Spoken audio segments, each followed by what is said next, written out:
Hey there everybody, Stuart from Talent Equation. Morning. So here's the next episode of our series, The 7 Deadly Sins of Talent Development. This week we're going to be talking about correction. So one of the big challenges I think we're facing in our kind of modern life is our desire to give people the answers to things. Particularly in the world of coaching and parenting, when we see children struggling, when we see them having a difficult time, see young people having a hard time trying to overcome a challenge or overcome some kind of obstacle, whether that be, exams, whether it be they're struggling with, overcoming a particular skill in sport, whether they're, having a hard time with their homework, with some friends, whatever it might be. Our instinct is to help them out. We want to give them the answers. We want to be able to sort of, help them guide through that little journey.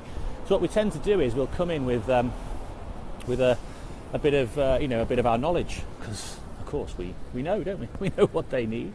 So we'll give them, we'll come in with an answer. And usually, sadly, the way that information is portrayed actually isn't necessarily in this is how to do it.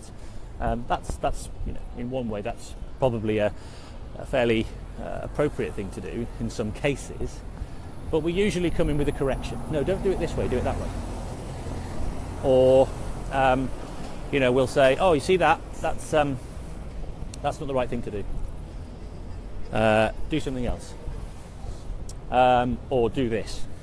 So not only do we give them the answer, so there's absolutely no struggle at all, there's no effort involved in finding the way to go, but also we're actually giving them a message that there's a wrong way and a right way to do things.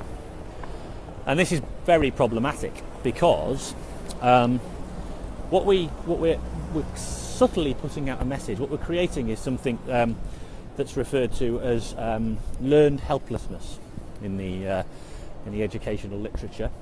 So the idea is that these children understand that actually when they try something out, they try something new, they try something a different way, they're trying to create something, that somebody's going to come along at some point and most likely tell them they're doing it wrong and they could do it a different way. Or somebody's going to come along and give them some information that will make it easier. So what's the point of trying in the first place? You may as well just wait. You may as well just wait until one of these experts comes along to help you out, and then just basically follow the instructions. A into B to C, and boom, you've done it. And the problem we've got, you see, is there's an awful lot of this around, and the more children begin to understand, or young people begin to understand that these people will provide this information, the more they begin to then, if you like, switch off from the effort involved in trying to create something or trying to find a different way. And that's the thing. When it comes to skill, any kind of skill, and of course within the world of talent development, we're trying to develop skill. When it comes to skill, you actually have to go through the process of developing it.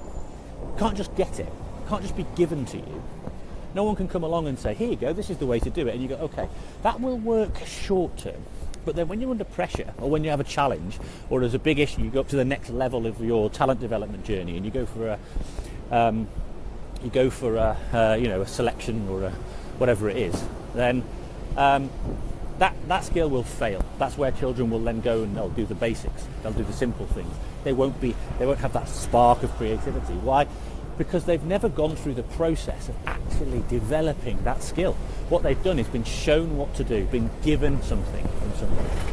And that whole thing means that they never actually genuinely own the skill. It's just something that somebody gives them. They can do it in a certain context when they've got loads of comfort and it's easy and all those sorts of things. But the minute they're stretched, the minute it takes them beyond their abilities, then all of a sudden, no, we'll go back to what we need. And I've heard lots of coaches in the past talk about players reverting to type. This is the phrase often used.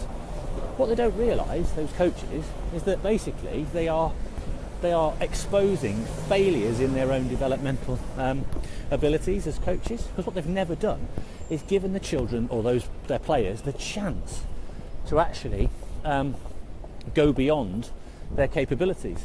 And so when they talk about reverting to type, what they basically mean is go back to tried and tested techniques that can withstand the pressure of the heat of competition.